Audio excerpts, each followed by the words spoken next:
ओम शांति।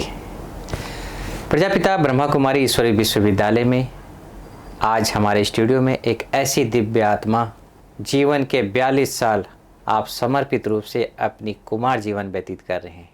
भारत को स्वर्ग बनाने के लिए तत्पर ऐसे दिव्य आत्मा आज हमारे साथ हमारे स्टूडियो में पहुँचे हैं और वह हैं नारायण भाई जी।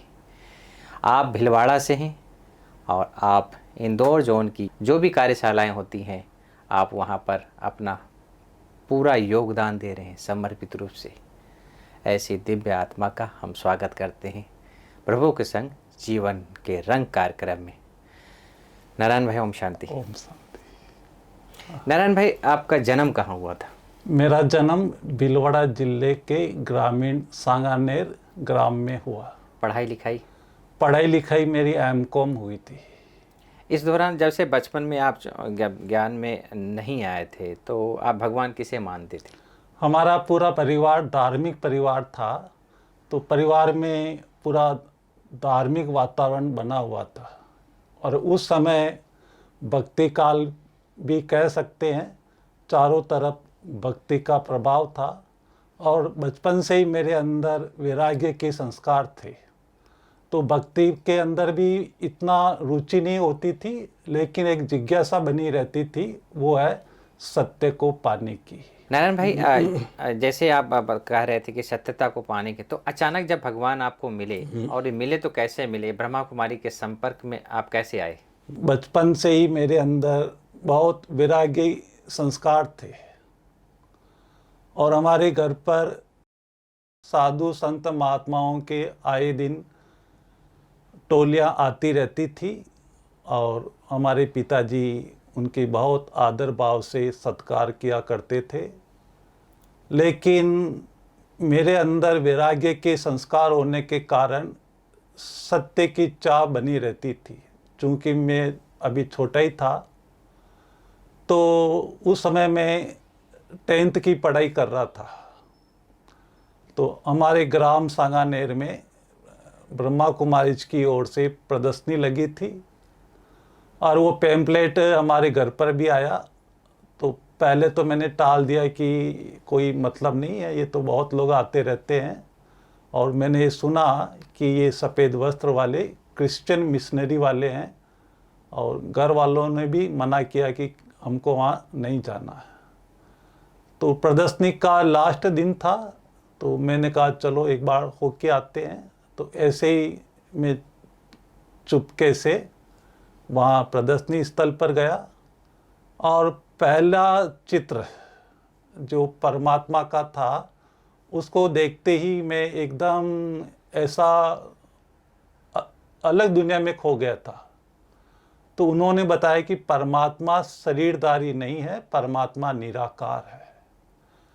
अब इतना ही शब्द सुन करके मेरे अंदर एक अंदर की अंतर मन के अंदर जो मेरा एक बीज पड़ा हुआ था सत्य को पाने का, तो वो बीज प्रस्फुटित हो गया और मुझे इतना उसी समय इतना निश्चय हो गया कि सत्य है तो यही है। क्योंकि वहाँ किसी देहधारी किसी मूर्ति का वर्णन नहीं किया गया, एक सत्य परमात्मा का वर्णन किया गया जो सत्य है, जो सदा अविनाशी है और सदा काल है। जब ये पता चल गया नारायण भाई कि सत्य शिव बाबा ही जो है निराकार, वह हमारा माता भी है पिता भी है, हम ढूंढते आए हैं और कहते भी आए हैं कि तुम ही हो माता पिता सखा बंधु। और जब आपको ये प्राप्त हो गया कि शिव बाबा ही हमारे पिता है माता है सखा है, वो सच्चा परिचय आपको ब्रह्मा कुमारी में मिल गया। इसके दौरान आप सबसे अच्छा संबंध कौन सा आप लाइक करते हैं? मैं सबसे अच्छा संबंध जो मुझे प्रिय लगता है वो है बाप और बच्चे का, है ना। बच्चा हमेशा बाप के होते हुए हल्का रहता है, सब जिम्मेवारियों से मुक्त रहता है। तो मैं अपने को अभी भी, चाहे भाई जी ने बताया कि 42 ईयर्स हो गए, पर मेरा अभी भी वही मेरा बचपना है। पहला मेरे जन्म के दिन और आज जो आप देख रहे हैं, कोई मेरे बचपन में अंतर नहीं आया। कारण कि कोई भी बोझ कोई भी जिम्मेवारी आती है तो मैं बाबा को देखकर हल्का रहता हूँ। जिम्मेवार वो है, मैं बच्चा हूँ, तो मैं अनेक बातों से बच्चा हुआ हूँ।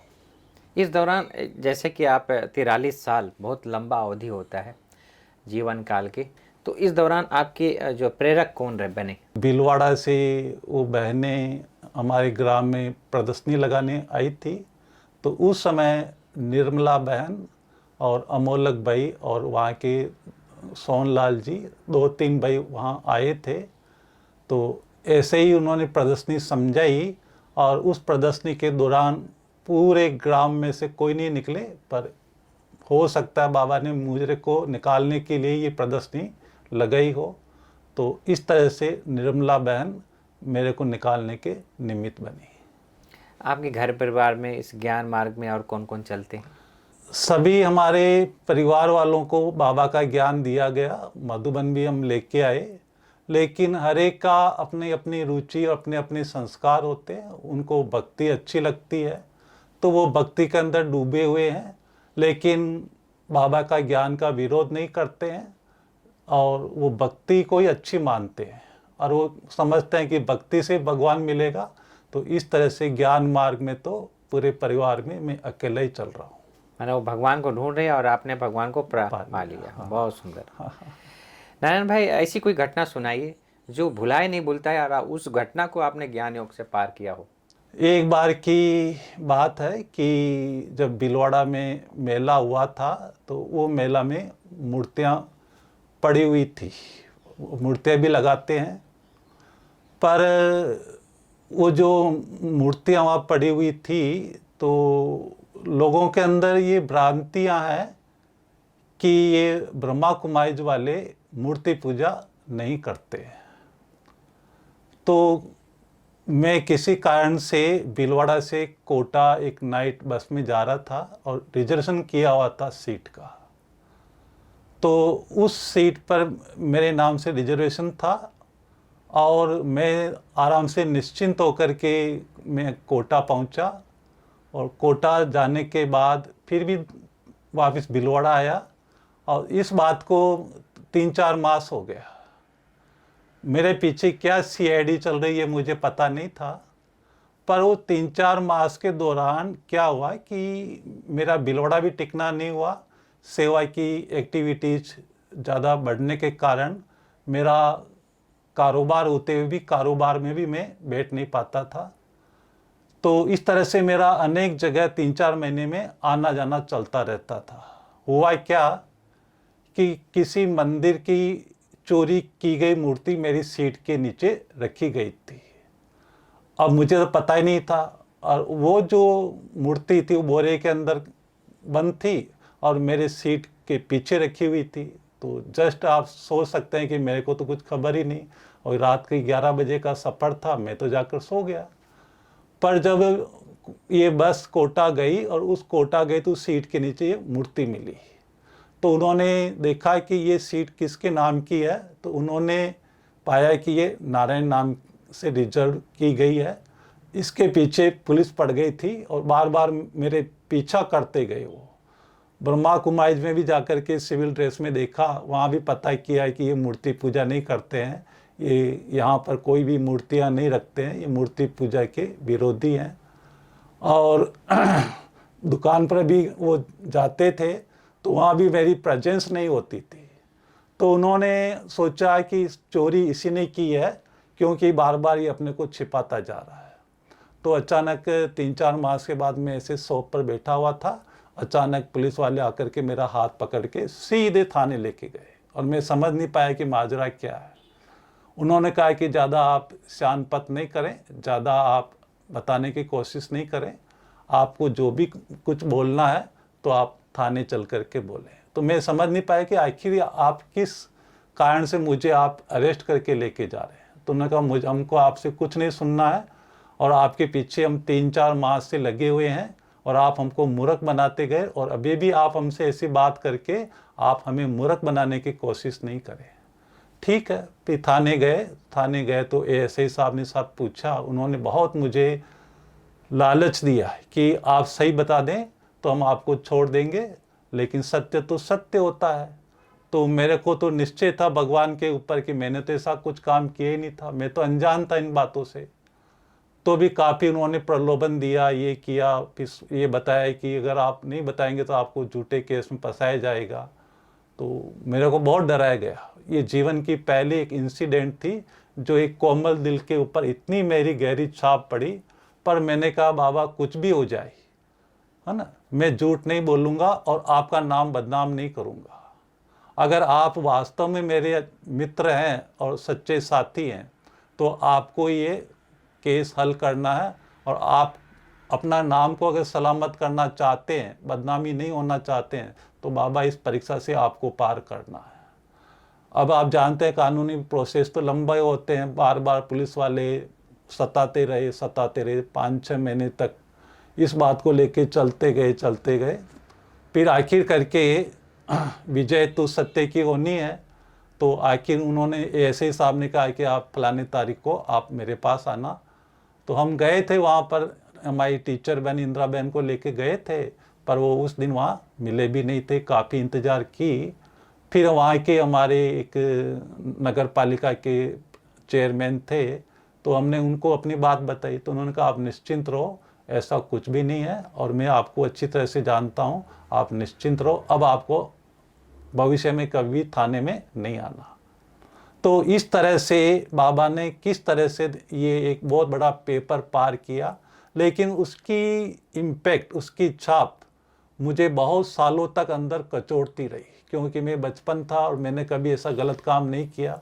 तो बार बार वो इवेंट मुझे बहुत अंदर में इतना सेक करता है कि आज बाबा नहीं होता तो आज शायद मैं जेल में सलाखों के पीछे होता, क्योंकि ये मूर्तियों का उस समय अंतर्राष्ट्रीय कांड से जुड़ा हुआ मानते थे, तो इसकी बहुत कड़ी सजा होती थी। इस तरह से बाबा ने मेरी रक्षा की।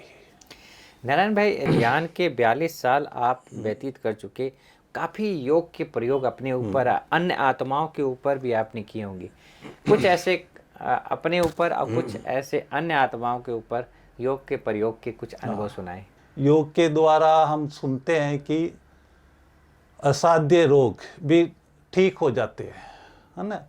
कहते हैं कि योगी की काया निरोगी काया, है ना। तो इसी तरह से मैंने योग के सबसे पहले मेरे जीवन के अंदर उस घटना के कारण मेरे ब्रेन के ऊपर बहुत टेंस आ गया था, और टेंस आने की वजह से मेरे सिर के अंदर बहुत दर्द रहने लगा। तो मैं समझ नहीं पाया कि ये दर्द क्यों रहता था। तो फिर मैं अचानक माउंट आबू में एक बार ऐसे एक फ्रेंड मिल गए थे, ग्लोबल हॉस्पिटल वाले, तो मैंने अपनी बात उनको बताई। तो उन्होंने कहा आप आंखें चेक करा लें। तो आंखें चेक कराई तो उन्होंने कहा आपका नंबर बढ़ा हुआ है और आपको चश्मा लेना पड़ेगा, इसी कारण से आपका ये सिर दर्द बना रहता है। तो पता लगा, मैंने उस समय चश्मा बनवाया, चश्मा पहन लिया। फिर मैंने तय किया कि ये जो नंबर का चश्मा, उस समय 1.75 का चश्मा था, तो मैंने सोचा कि इस चश्मे को मुझे रिमूव करना है, ये चश्मा पहनने की उम्र नहीं है मेरी। तो ये बात आज से करीब 12-13 साल पहले की है। उस समय मैं कंटिन्यूस चश्मा पहन करके ही बाहर निकलता था।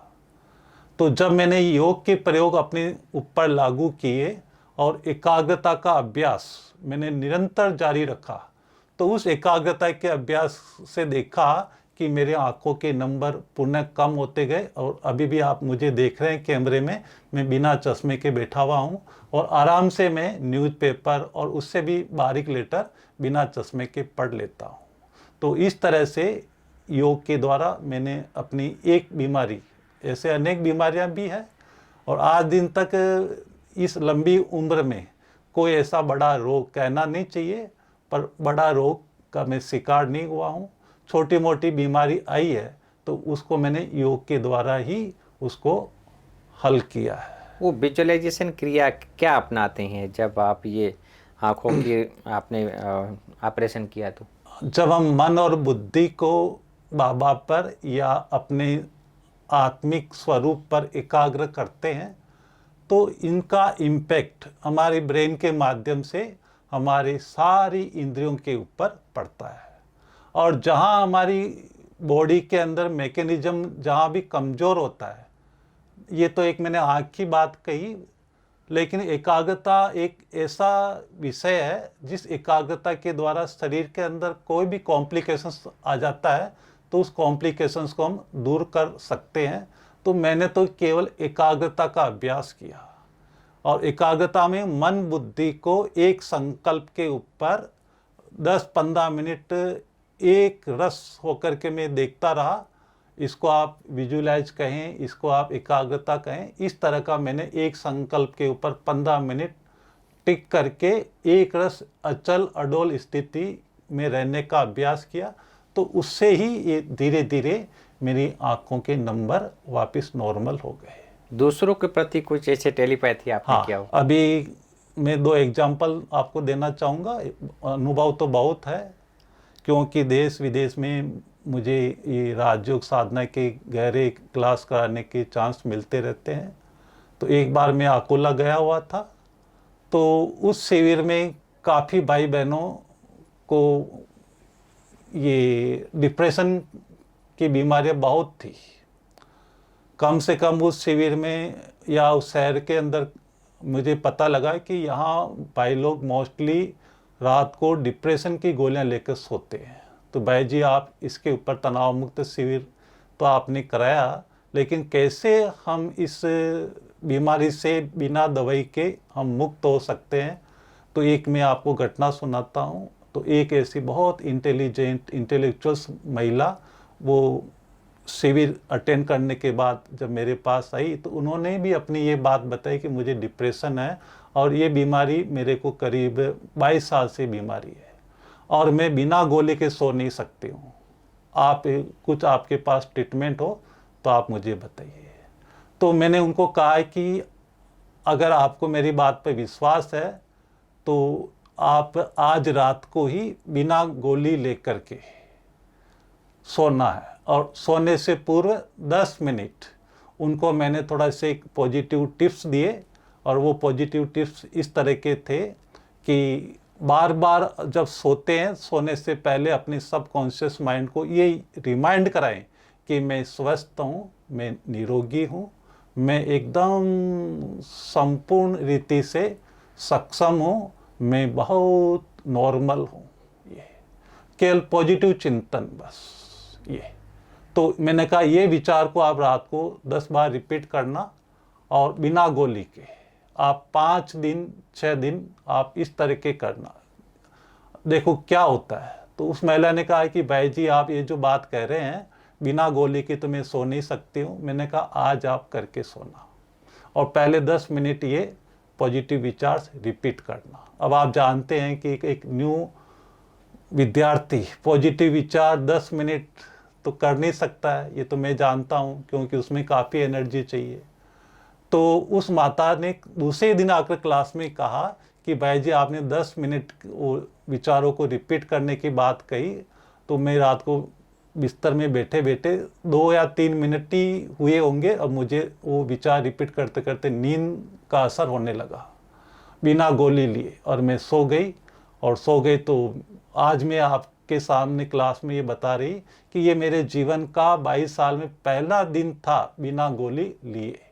तो अब मुझे विश्वास हो गया है कि मैं अपने इस बीमारी को बिना गोली के ठीक कर सकती हूँ। फिर उसने 20-25 दिन तक बहुत अच्छी प्रैक्टिस की, और प्रैक्टिस की तो उसका कंप्लीट 22 साल का डिप्रेशन ख़त्म हो गया। और उस बात को वहाँ के काफ़ी स्टूडेंट ने फॉलो किए, अच्छे अच्छे डॉक्टर्स, अच्छे अच्छे वहाँ के व्यापारी लोगों ने भी फॉलो किया। तो काफ़ी अच्छे रिजल्ट्स आए और बहुत सैकड़ों की संख्या में लोगों की ये डिप्रेशन से मुक्ति हो गई। आयन भाई, आपकी हॉबी क्या है? एक भटके हुए इंसान को सही रास्ता बताना और जीवन जीने का एक सही तरीका बताना, ये एक मेरी हॉबी है। और जो मैंने बताया कि मेरी शुरू से जो रुचि थी वो सत्य को ढूंढना और सत्य के मार्ग पर चलना। तो सबसे अच्छा तो मुझे ये लगा कि मैं देह नहीं, मैं एक आत्मा हूँ। ये चीज़ जब मुझे इतनी अच्छी लगती है तो इस चीज़ से जितना मुझे फ़ायदा हुआ और जितना मैं ये औरों को बताता हूँ, तो उनको भी बहुत पर्सनल लाइफ में, व्यापार में और परिवार के अंदर उनको भी काफ़ी बेनिफिट होता है। तो बाबा ने भी ये कहा था, बच्चे सुख दो सुख लो। तो इस तरह से मैं विशेष आजकल जब ये कोरोना काल चालू हुआ तो मैंने सोचा कि कोरोना काल में अब क्या किया जाए। तो हमने एक ग्रुप बनाया और उस ग्रुप में नाम दिया था कि रोग निवारक ग्रुप। कोई भी रोग हो वो पेशेंट केवल अपनी बीमारी का डिटेल भेज दे और नाम भेज दे। तो इस 3 महीने में हमने सकाश के माध्यम से, हमारे करीब ग्रुप में 20-22 स्टूडेंट होते थे और एक ही टाइम पर बैठ करके उन आत्माओं को हम सकाश देते थे।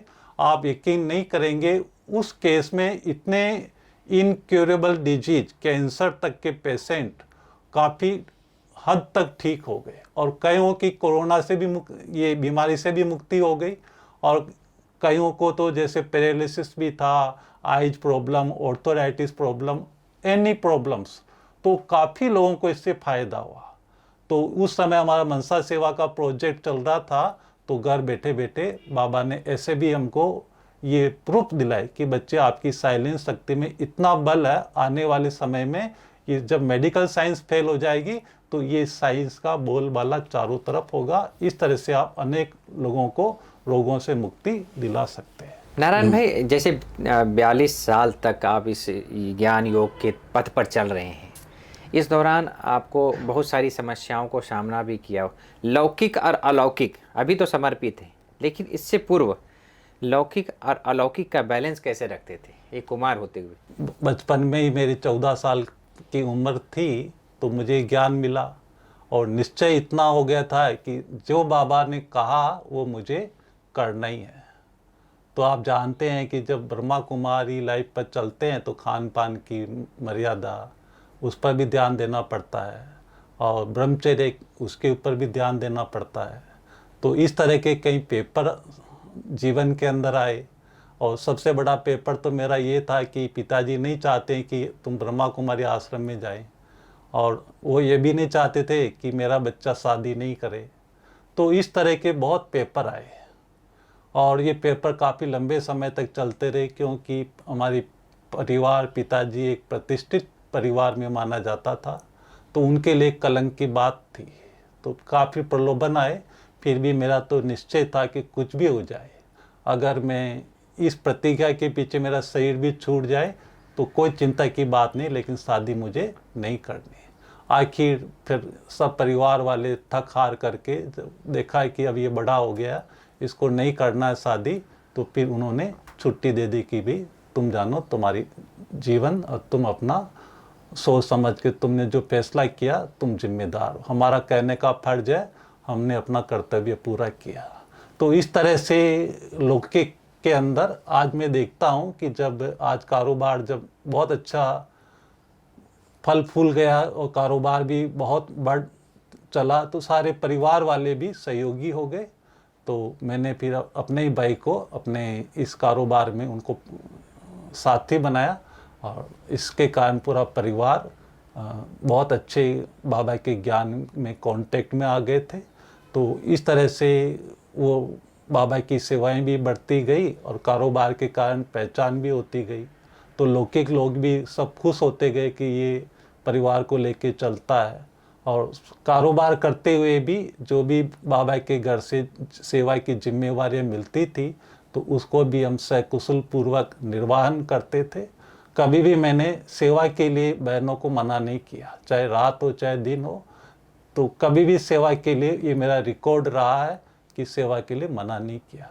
तो भाई साहब घर वाले भी मुझे बहुत खुशी से छुट्टी देते थे कि आप भले जाओ सेवा में, पीछे वो कारोबार संभालते थे। नारायण भाई, जैसे कि एक स्थिति जो होती है, मनुष्य की जो स्थिति है वो बहुत बड़ी संपत्ति होती है। इस संपत्ति को संभालने के लिए कौन सा उपाय, माना स्थिति को आप संभाले रखने के लिए कौन सा उपाय अपनाते हैं? सबसे बड़ा जो टूल्स है कुमारों के पास, वो टूल्स है पवित्रता का। अगर आप मनसा वाचा कर्मणा प्योरिटी के अंदर पक्के हैं तो आप बड़े से बड़े पेपर को सहज रीति से पार कर सकते हैं। कई तरह के इस मार्ग में लांछन भी लगे, आरोप प्रत्यारोप भी लगे। कहा जाता है कि सच तो बेटो नच। तो बहुत पेपर आए, और एक पेपर इसी तरह का अगर मैं कहूँ कि जब मैं भीलवाड़ा था तो जोन इंचार्ज ने मुझे कहा कि भाई आप ये छोटी बहन को आप लेके जाएं। तो मैं छोटी बहन को लेके आया था सेवा के लिए, भीलवाड़ा सेवा केंद्र पर आवश्यकता थी। तो वहाँ की जो टीचर बहन थी, तो उस टीचर बहन को ये बातें अच्छी नहीं लगी। उस टीचर बहन ने सोचा कि ये बिना हमको बताए सीधा जोन में चला गया, वहाँ से टीचर बहन को लेके आया। तो उन्होंने अंडर एस्टिमेट लगा दिया, और अंडर एस्टिमेट लगा करके कई तरह के आरोप प्रत्यारोप, कई तरह की ऐसी बातें जीवन के ऊपर लगाई। तो मैं इन बातों से घबराया नहीं था, और मेरे अंदर पहले से लक्ष्य था कि मुझे सदा बेहद में रहना है ना, क्योंकि सेंटर की सेवाएं तो एक लिमिटेड होती है। तो मेरे को बेहद में रहने का शौक था। तो आप ये कहो कि मैं उस टीचर को भी धन्यवाद देता हूँ, बाबा को भी धन्यवाद देता हूँ।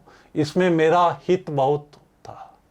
कैसे ये ड्रामा बना हुआ, कैसे ड्रामा मुझे वहाँ हद से निकाल करके बेहद इंदौर लेके गया।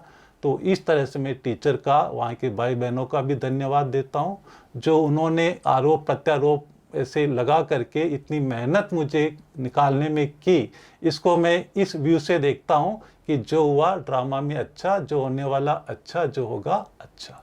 तो इसमें मैं हिला नहीं, एक बल एक भरोसा। इस तरह से ड्रामा भी, बाबा भी बहुत मददगार बना। नारायण भाई, आपकी दिनचर्या क्या है? वर्तमान समय जब से कोरोना चालू हुआ, तो मेरी योग के प्रति बहुत रुचि रहती थी, योग की गहराई में जाने की। तो अभी मैं, जैसे बाबा मम्मा 2 बजे उठ जाया करते थे, तो आज 2 साल हो गए। आप वंडर नहीं करेंगे, फरवरी जब से 2020 में, ये फरवरी मार्च में कोविड चालू हुआ, तब से मेरे अंदर ये बहुत बेहद का वैराग्य की लहर जागृत हो गई। अब लगता है कि समय कम है, और जो करना है इस थोड़े से समय में ही ब्रह्मा बाप समान संपन्न और संपूर्ण बनना है।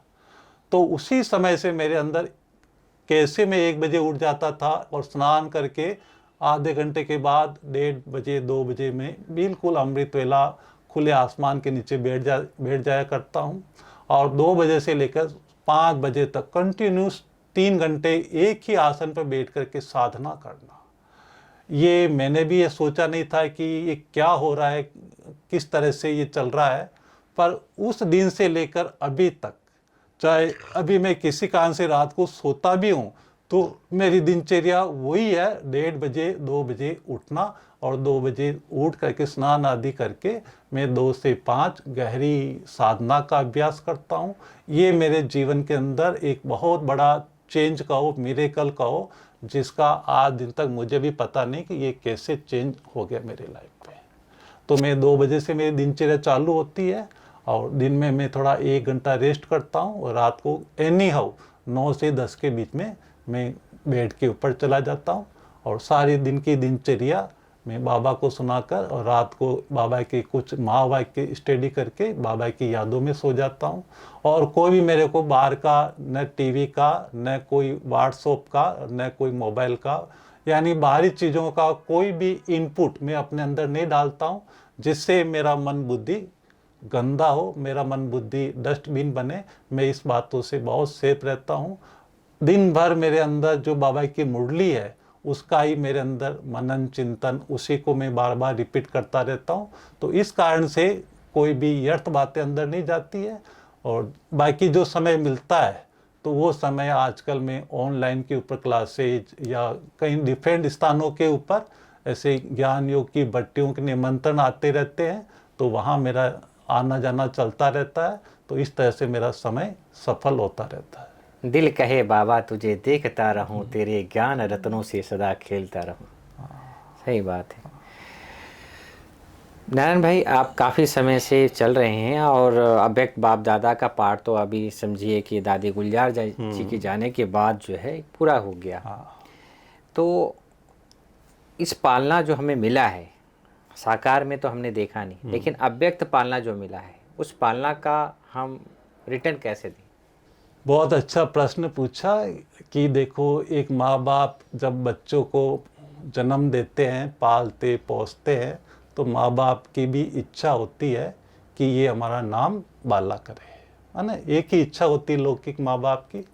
और यही माँ बाप, ब्रह्मा बाबा, शिव बाबा, यही हम बच्चों से चाहते हैं कि हर बच्चा मेरे समान बन करके ईश्वर का नाम, जिस तरह से विश्व के अंदर एक ईश्वर का नाम गाया जाता है, कहते हैं वन गॉड वन फैमिली, तो सारी दुनिया की आत्माएं एक ईश्वर को याद करती, क्योंकि ईश्वर ने कभी भी किसी आत्मा के साथ अन्याय नहीं किया, हर एक के साथ ईश्वर ने बहुत कुछ दिया। तो ईश्वर बाबा ये चाहता है कि जो मेरे पथ के ऊपर, जो मैंने इनकी इतनी पालना की, तो मेरे बताए हुए पॉइंट पर कहो या कदम कहो, उस कदम का अनुसरण करके मेरे समान बने, और कभी भी ऐसा कोई कार्य नहीं हो जिससे मेरा नाम बदनाम हो, कुल कलंकित वाला काम हो। तो इस तरह से मैं बहुत सावधानी रखता हूँ, और बाबा की इच्छाएं यही है कि मेरे समान बन करके अनेक आत्माओं को लाइट और माइट सबको मिले। तो इस तरह से हम बाबा की इच्छाओं को पूर्ण करके बाबा के दिल में हम अपना स्थान बना सकते हैं।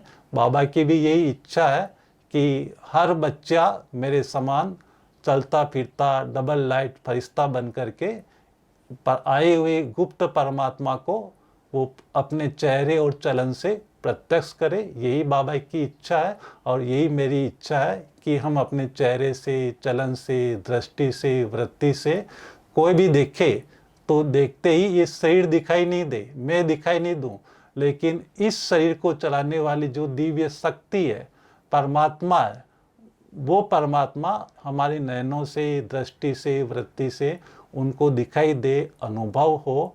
यही मेरी इच्छा है, इसी में मैं लगा रहता हूँ कि इस तरह से हम बाबा को प्रत्यक्ष करने के निमित्त बने। नारायण भाई, मैं समझता हूँ कि अभी करीब 2.25 साल से कोरोना काल चल रहा है, और इस 2.25 साल में काफ़ी ऐसे युवा भाई बहनें व्यसन से, बीमारियों से, आर्थिक तंगी से, टेंशन से, ये उससे प्रभावित हो चुके हैं। तो आप ये बताएं कि हाँ, उसको युक्ति, ऐसा कौन सा युक्ति है जो वो टेंशन फ्री हो जाएं, और किसी प्रकार की लोग आत्महत्या भी करने लगे। हर तरह से जब तंगी आती है, इंसान टेंशन में आता है आत्महत्या करने। तो आप कुछ ऐसा शुभ संदेश दें ताकि वो आत्माएं, जो युवा भाई बहने हैं, अपने एक नया दिशा निर्देश आपके द्वारा प्राप्त करें। वर्तमान समय आप सभी जानते हैं कि कलयुग का अंत काल है ना, अंतिम समय चल रहा है। चारों ओर नेगेटिविटी और नेगेटिव विचार, तामसिक वृत्तियां चारों तरफ फैली हुई है। एक अच्छा व्यक्ति भी न चाहते हुए भी इस वातावरण के प्रभाव में आ रहा है। ये मैं भी महसूस करता हूँ कि आज से 10 साल पहले जैसा वातावरण के अंदर एक सात्विकता थी, आज इस तरह का वातावरण वो लुप्त सा होता जा रहा है, क्योंकि चारों ओर तामसिक वृत्तियां और काम विकार प्रचंड सीमा पर।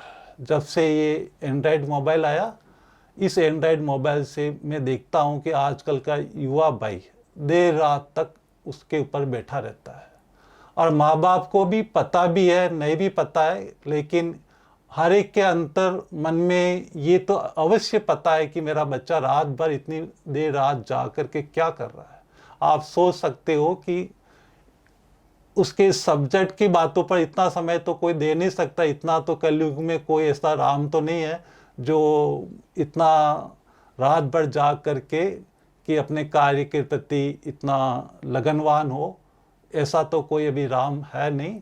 लेकिन गलत कार्यों में जब व्यक्ति बढ़ जाता आगे, तो गलत कार्य, क्योंकि गलत कार्य में सहजता भी होती है, तो रात भर हमारे युवा भाई बहन और दूसरी आत्माएं रात भर तक ऐसे गलत साइड सीन के चक्कर के कारण उसका प्रभाव ये डे बाय डे आत्मा के ऊपर पड़ रहा है, जिसके कारण मनोबल बहुत कमज़ोर होता जा रहा है। तो मैं तो अपने अनुभव से यही कहना चाहूँगा कि अगर आप अपने जीवन के आप ही रक्षक हैं, आपको ही अपने जीवन में आने वाली समस्याएं, आने वाली सफलताओं के उसका जो भी कारण फैक्टर्स बनता है, उन सब अच्छी बुरी बातों का कारण आप खुद हैं, आपके खुद के विचार है, आपके खुद की सोच है, आपके खुद के नज़रिया है। तो सबसे पहले तो मैं आज यही कहना चाहूँगा कि अगर आप अपने जीवन को अच्छा बनाना चाहते हैं तो ये जो भी इलेक्ट्रॉनिक साधन है इनको अपने पर्पज वाइज ही यूज करें, अपने कार्य के प्रमाण ही यूज करें और उतना ही यूज करें जितना मुझे उसको कार्य के प्रमाण उसको यूज करना है। उसमें कई अलग अलग साइट्स हैं, उन साइट्स पर जाने का इंटरेस्ट बिल्कुल नहीं हो तो पहला ही हमारा एक स्टेप ये होगा कि हम एक अच्छी डायरेक्शंस की ओर हम अपने जीवन को मूव कर सकेंगे। तो पहले आप इलेक्ट्रॉनिक साधन से बचें। और दूसरा मैं युवाओं को ये कहना चाहूँगा कि सबसे पहला आप अपने जीवन को अच्छा बनाना चाहते हैं, मनोबल को अच्छा बनाना चाहते हैं, विचार तो हमारे अच्छे मित्र होते ही हैं, लेकिन हमारे मनोबल को बढ़ाने के लिए एक आजकल नींद की कमी के कारण अनेक मानसिक रोग बढ़ते जा रहे हैं और हमारी दिनचर्या काफ़ी हमने चेंज कर ली कि जब हम रात को सोते हैं तो सोने के बजाय हम जगे रहते हैं, तो उसके कारण भी हमारे शरीर के ऊपर और हमारे मन के ऊपर घातक प्रभाव पड़ रहे हैं। तो कितने भी लाख काम हो, हमारे जगदीश भाई भी कहते हैं 10 यानी बस। तो अगर हम ठीक टाइम पर अगर हम सोने का नियम बना लें तो मैं समझता हूँ कि आपका पूरा साइकिल नेक्स्ट 24 आवर्स का वो आपके हाथ में आ जाएगा। ये संजीवनी बूटी है और वर्तमान समय नींद हमारी बहुत अच्छी गुड मेडिसिन्स, अगर हम ठीक टाइम पर सो जाते हैं और बातों को इतनी वैल्यू नहीं दे करके अगर हम नींद को वैल्यू दें, ये सहज रीति से बिना खर्च वाला एक बहुत अच्छा मेडिसिन्स कहें, एक हीलिंग फैक्टर्स कहें।